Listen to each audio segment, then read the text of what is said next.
Bonjour et bienvenue à la caverne de Thierry. Aujourd'hui, je vais vous présenter un jeu Adventure Games. Donc, vivez l'aventure avec le premier épisode, Le Donjon. Donc, c'est une série en fait de boîtes de jeux en mode solo ou coopératif. Donc, vous allez vivre des aventures de type de jeu en fait de livres dont on est le héros. Alors, développé différemment puisque vous allez le voir. On est plus sur un jeu, on va dire, de point and click, avec des combinaisons d'objets, mais l'aventure, effectivement, est tout à fait passionnante. Alors là, j'ai fait la mise en place de départ, donc voilà, quand vous ferez la mise en place du jeu, c'est ce que vous aurez, donc vous avez des petits meeples qui vous représentent. Alors, que ce soit en mode solo ou coopératif, vous démarrez avec donc 2 joueurs. Vous pouvez jouer jusqu'à 4 personnages, même en solo en fait, ça a assez peu d'importance,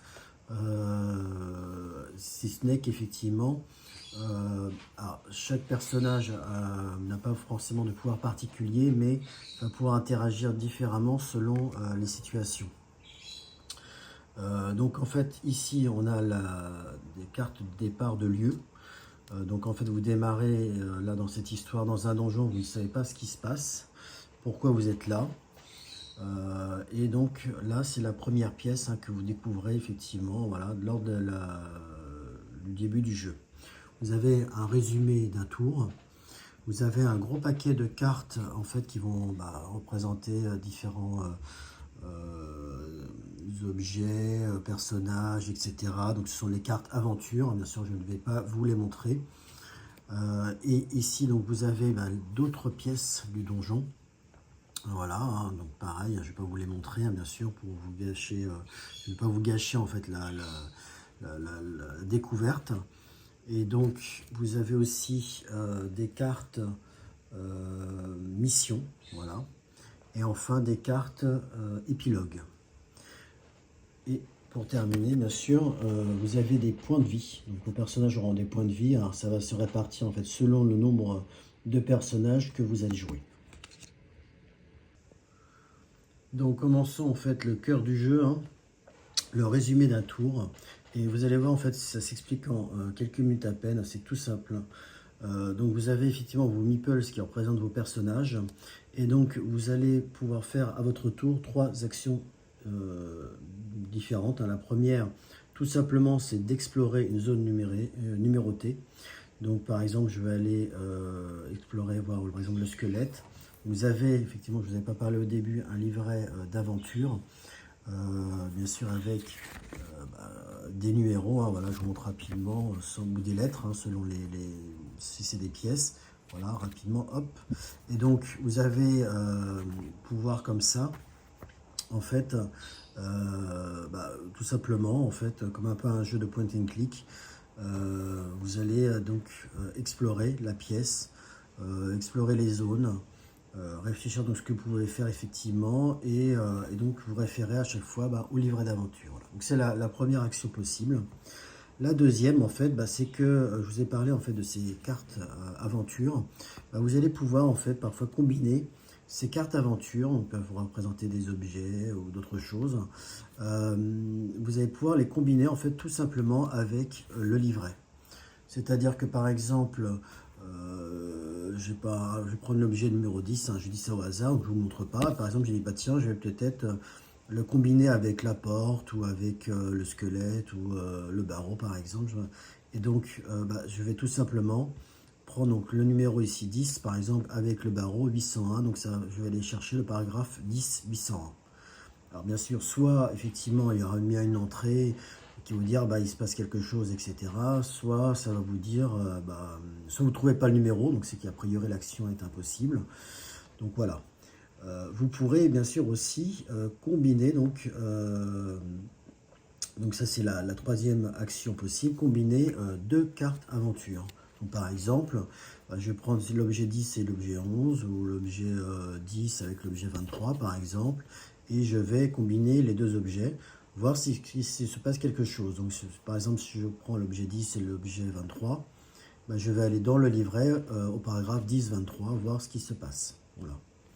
Donc, voilà, les actions tout simplement, c'est soit effectivement vous référez directement au livret, soit vous combinez en fait un objet, une carte aventure avec une zone, ou alors, donc troisième possibilité en fait, vous combinez deux cartes aventure. Alors, ces trois actions, bien sûr, vous pouvez les faire après le déplacement, parce que c'est vrai que j'ai oublié de vous dire. Donc, en fait, au début de vos tours, vous pouvez vous déplacer vers une zone de votre choix et ensuite, effectivement, vous effectuez l'une des trois actions que je vous ai décrites. Alors, quand on parle de déplacement, donc je ne vais pas vous montrer, hein, je ne vais pas vous divulguer les pièces, hein, je place par exemple au hasard, hein, comme ça, hop. Je vais aller dans la pièce numéro C. Si elles sont reliées, bah, tout simplement, je vais directement dessus. Hein, ça me coûte pas, il n'y a pas de nombre de points d'action.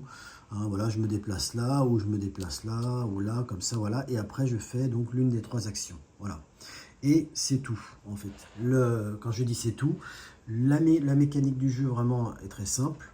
Par contre, effectivement, la réflexion derrière, l'aventure que vous allez vivre est bien sûr plus profonde.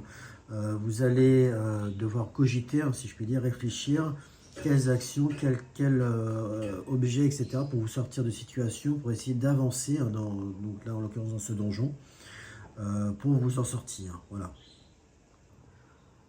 Alors petite précision sur le système des points de vie. Donc en fait, donc, comme je le disais, vous répartissez en fait les points de vie selon le nombre de personnages que vous jouez. Lorsque vous perdez des points de vie, tout simplement vous retournez donc la première fois la carte. Et si vous perdez en fait une autre fois un autre point de vie, alors vous pouvez retourner d'autres cartes, bien sûr, d'abord. Et si on ne sait jamais toutes vos cartes de points de vie sont retournées, lorsque vous perdez de nouveau un point de vie, vous allez tout simplement la remettre dans la boîte, c'est supprimé pour toujours. Ce qui veut dire qu'en fait, si vous allez pouvoir, dans ce donjon, peut-être trouver des moyens pour vous soigner, à ce moment-là, vous pourrez bien sûr retourner les cartes de points de vie.